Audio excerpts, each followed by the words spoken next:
Pemirsa, usulan Gubernur DKI Jakarta Anies Baswedan agar sepeda jenis tertentu dapat melewati jalan tol berpotensi melanggar sejumlah aturan. Dalam Undang-Undang Nomor 38 Tahun 2004 tentang jalan, sudah ada ketetapan peruntukan jenis kendaraan yang diperbolehkan melintasi jalan tol. Lalu mengapa masih ada usulan tersebut? Apakah usulan ini bisa direalisasikan atau tidak? Untuk membahas hal ini, kita akan membahasnya lebih dalam Dialog Nusantara Petang.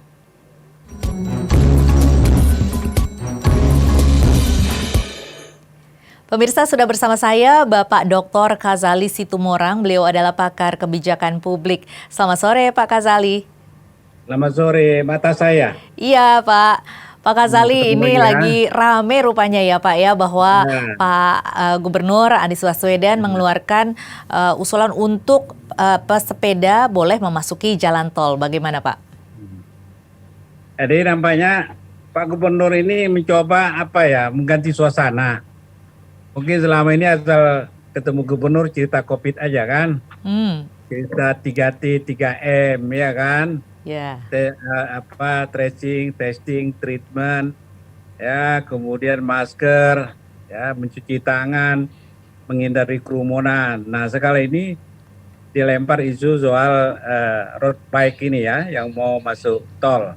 Ya, jadi begini, suatu kebijakan publik yang dilakukan oleh pejabat publik atau penyelenggara negara setidak-tidaknya harus memenuhi 3 unsur yang harus ada.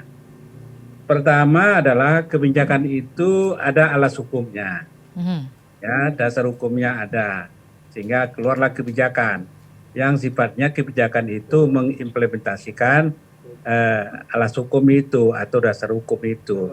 Apapun bentuk dasar hukumnya, bisa undang-undang, bisa bentuk perda dan sebagainya. Yang kedua, bermanfaat nggak itu bagi masyarakat? Ya, manfaat bagi masyarakat. Pengertian masyarakat itu tentu masyarakat umum, sebagian masyarakat. Kalau dia hanya untuk bermanfaat bagi kelompok kecil masyarakat, itu bukan merupakan kebijakan publik yang baik. Ya, nah, yang ketiga juga harus dilihat skala prioritas. Skala prioritas ini tingkat urgensinya. Apakah di urgensi dirumuskan dan dilaksanakan kebijakan itu sekarang, atau memang pada waktu yang memang kondisinya memungkinkan dan regulasinya sudah ada. Jika ketiga hal ini dipenuhi, maka kebijakan itu bisa dilahirkan. Nah, saya mencoba membedah apa yang dilemparkan oleh Pak Gubernur melalui Kepala Dinas Perhubungannya itu sebetulnya ketiga hal ini saya lihat belum masuk, ya. Saya coba lihat ya dari segi aspek hukum tadi, ada PP yang tidak membolehkan menyangkut jalan tol, ya kan? Jalan tol itu kan hanya untuk kendaraan roda 4 ke atas. Itu gimana itu? Ya. Nah, kedua, apakah itu memang bermanfaat bagi masyarakat luas dalam kondisi sekarang ini? Ya. Nah, yang ketiga, tingkat urgensinya. Ya, apakah itu tingkat urgensinya itu juga memberikan dampak sosial yang besar, dampak ekonomi yang besar, atau malah bisa bersifat tidak produktif. Nah, ini yang kita lihat, sehingga saya lihat timbullah persoalan ini di masyarakat. Ya, saya melihat banyak yang lebih banyak tidak setuju. Memang ada sebagian kecil mereka yang yang setuju ada, terutama mereka yang memang suka yang road bike itu ya, itu kan sebagian kecil.